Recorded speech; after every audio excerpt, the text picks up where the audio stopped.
भारत की CPI inflation नवंबर के लिए 5.5% घोषित हुई है। नवंबर की सीपीआई इन्फ्लेशन आरबीआई के कंफर्ट लेवल के अंदर है। नवंबर की इन्फ्लेशन टेम्परेरी दिसंबर में कम होने की संभावना। गोल्ड प्राइसेस में बढ़ोतरी की संभावना है। क्रूड ऑयल के रेट बढ़ने की संभावना है।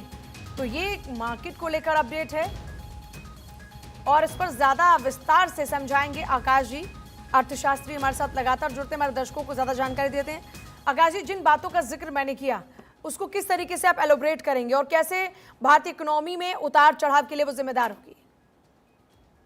देखिए, सबसे मेन मुद्दा अभी है इन्फ्लेशन का, महंगाई का। और हिंदुस्तान में हम सब जानते हैं आम आदमी को जो टच करती है महंगाई है। अभी जो महंगाई का डेटा आया है नवंबर का, वो 5.55%।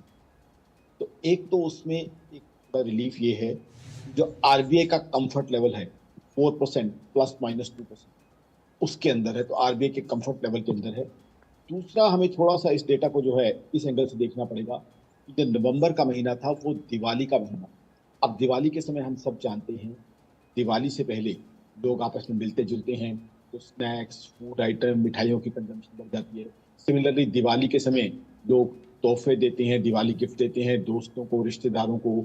Business gifting is also rampant during Diwali. So जी when there's so much of gifting during Diwali, either to friends and acquaintances or business gifting, उसमें भी फूड आइटम, स्नैक्स, स्वीट्स होती हैं। और उसके बाद दिवाली के बाद नॉर्थ इंडियन मैरिज सीजन होता है, Saha.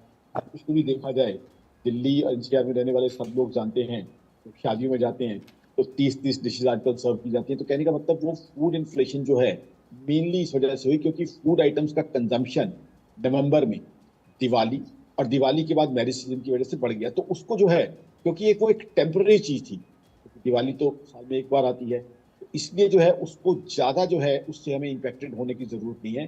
That was a temporary reason, Diwali month था इसलिए बढ़ गई है। और बढ़ने के बावजूद भी वो आरबीआई के कंफर्ट लेवल में है। तो इसलिए आरबीआई मॉनेटरी पॉलिसी कमेटी ने बहुत अच्छा फैसला लिया कि उन्होंने, हालांकि उनका फैसला इससे पहले आ गया था, कि रेपो रेट या आम भाषा में कहें रेट ऑफ इंटरेस्ट जो इकोनॉमी है उनको स्टेटस को रखा, उनको नहीं बढ़ाया। अब क्या है, जी दिसंबर का महीना आ गया है, तो दिसंबर में मेरा ये मानना है कि कुछ रिलीफ इन्फ्लेशन मिल सकता है। तो अब इंटरेस्ट रेट क्योंकि जो के त्यों है, तो दिसंबर में कंजम्पशन होगी, ठीक है, लोग छुट्टियों पे जाएंगे, तो उससे इकोनॉमी बढ़ेगी। बहुत शुक्रिया आकाश जी आपका हमारे दर्शकों को ये बारीकी से बातों को समझाने के लिए। तो चलिए, ये है मार्केट का इस वक्त स्टेटस और इसको लेकर तस्वीर आपको क्लियर हो रही होगी। रुक रहे बहुत छोटे से ब्रेक के लिए, खबरों का सिलसिला जारी।